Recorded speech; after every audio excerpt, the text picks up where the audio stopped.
Okay. In this video,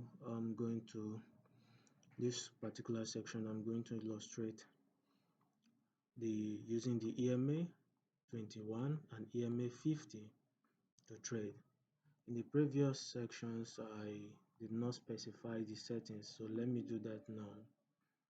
For those who are interested in seeing the setting, it's just simple. I don't think I changed anything. Length is 21, close, open, style is moving average. You just the same thing, visibility all, it's just like that. Okay, the same thing for 50 close, 0 offset, 0. That's just it. So if you want to get the indicator, it's very simple. You click here for indicators. Okay, then you search EMA. Okay, just go for this moving average exponential. This is it, though I can't use it because I've already clicked it. You can just click moving average exponential, not double, not triple. Double, I've not used this. I'm just trying to use the one I know that. Follow the method I want to show you so that it will be easier. Let's keep it simple and sweet. Okay, now to the next thing without much ado. Where I'm driving at is this. You want to take a cell. So in taking a cell, what our interest would be one, to look for what? Crossovers. One, we're looking for what? Crossovers. Crossovers where the EMA 21, EMA 21 crosses below the EMA 50. Okay.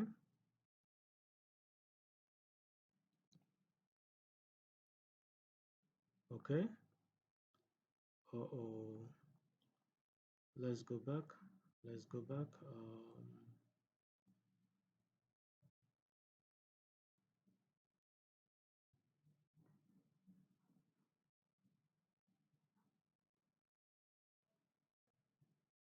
Okay. Just a moment. I wanted to use that particular one because there's something I want to fish out from it. I think it's this one. Yeah, I think it's this one. There's something I want to fish out from it. Now, where you have the crossover. Now, the crossover, to make it very simple, you come to this vertical line and use the crosshair. It's easier that way. This vertical line. So that means you're going to, when the crossover where the EMA 21 crosses below the EMA 50. Now it's at this spot. Step 1 is completed. What is step 2? Step 2 is simple. You take cell on the, or take cell once the next candle breaks the low of the current candle of interest. I'll call this COI, candle of interest. Okay, COI. Okay, so this is our candle of interest. Okay,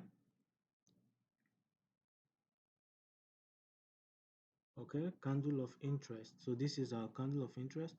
So your sell will be once this next candle breaks the low of our candle of interest. So this is where your sell entry would be. Okay, now let's discuss the next important point, stop loss. Where would your stop loss be? So number 3, stop loss would be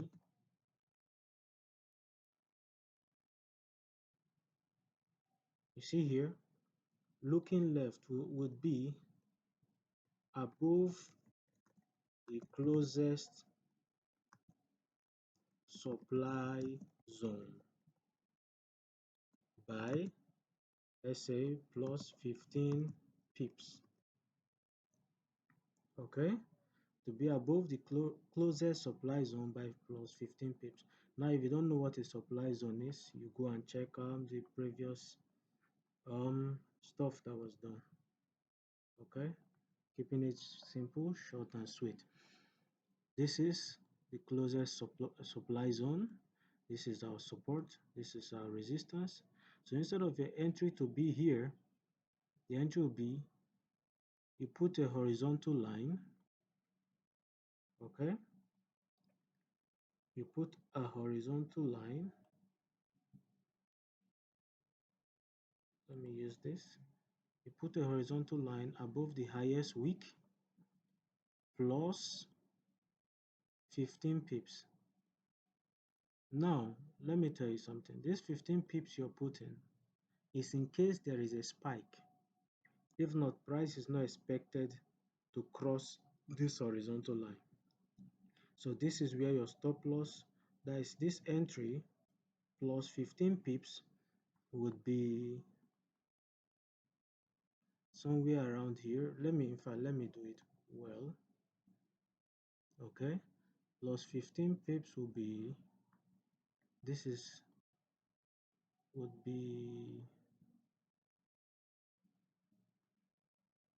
15 pips will be somewhere here.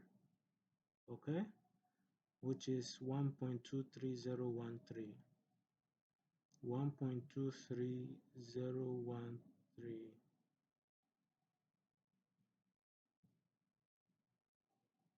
Okay, 013. Okay, perfect. So this is where your stop loss would be here. This is where your entry, this is where your entry would be here. Okay, now you can keep trailing it, or if price makes a new low, all you got to do is you try to ensure that, you see why I don't encourage people to quickly trail stop loss using this strategy. If you quickly trail it, you see this would have taken you out. So what you got to do is what? You just wait until price builds up another what? Supply zone, breaks below, then you trail it.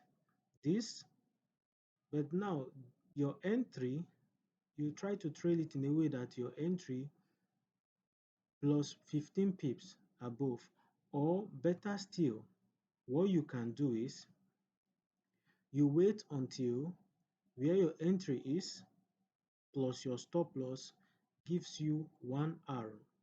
This is what I mean. This is what I mean. Just pay attention. This is the entry here. This is your stop loss here.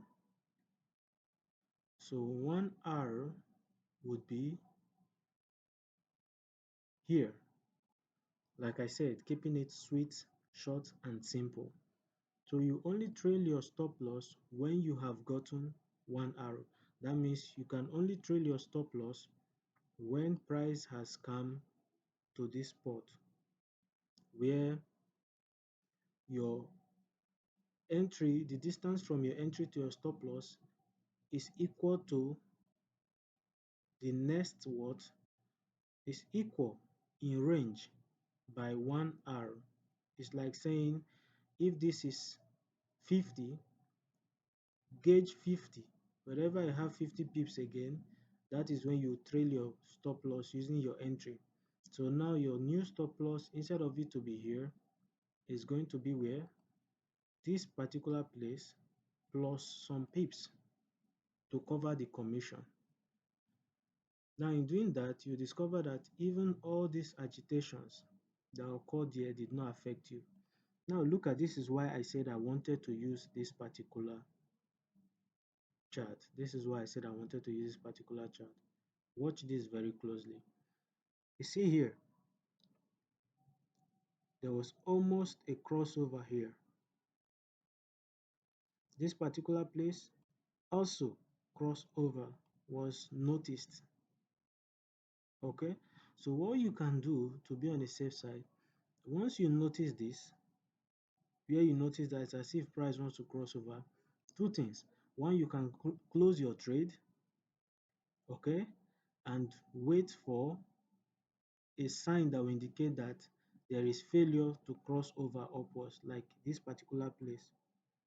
It indicated I wanted to cross over upwards, but it started giving distance between the EMA 50. So what do you do then? You can place another entry with stop loss again. This is your closest what? Supply zone plus 15 pips as usual. This is where your stop loss will be. Then you do what? 1:1 again before you can trail your stop loss. Okay? It's as simple as that. So crossover, take sell once the next candle crosses below, the low of the current candle of interest, which is this candle of interest. The next candle breaks the low, okay? Stop loss above the closest supply zone. This is the closest supply zone plus 50 pips, check. You can only trail stop loss when price you have gotten one arrow, check. So you can't trail it there until you have one arrow. Now what is the next stage to do? We'll talk about the exit. How do you carry out the exit? Okay, now for the exit, this is what I'm looking at. You keep holding the position until another crossover occurs. Okay, you keep holding the position until what occurs? Another crossover. It's as simple as that. Okay, so this is where, so instead of you to just close it here because you've noticed crossover, what you're going to do is find your vertical line. In fact, keep your vertical line to be on the waiting list. Just keep it waiting to execute when the time comes. Now watch this.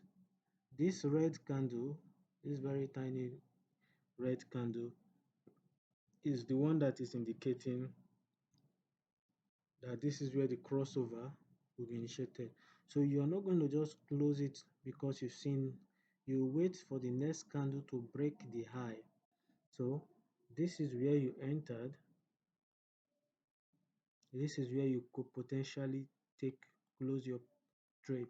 Now this is why I said I wanted to use this particular chart, because not all times will this work as you want, but you see that it is safer. You did not lose anything, though this is what you would have gained.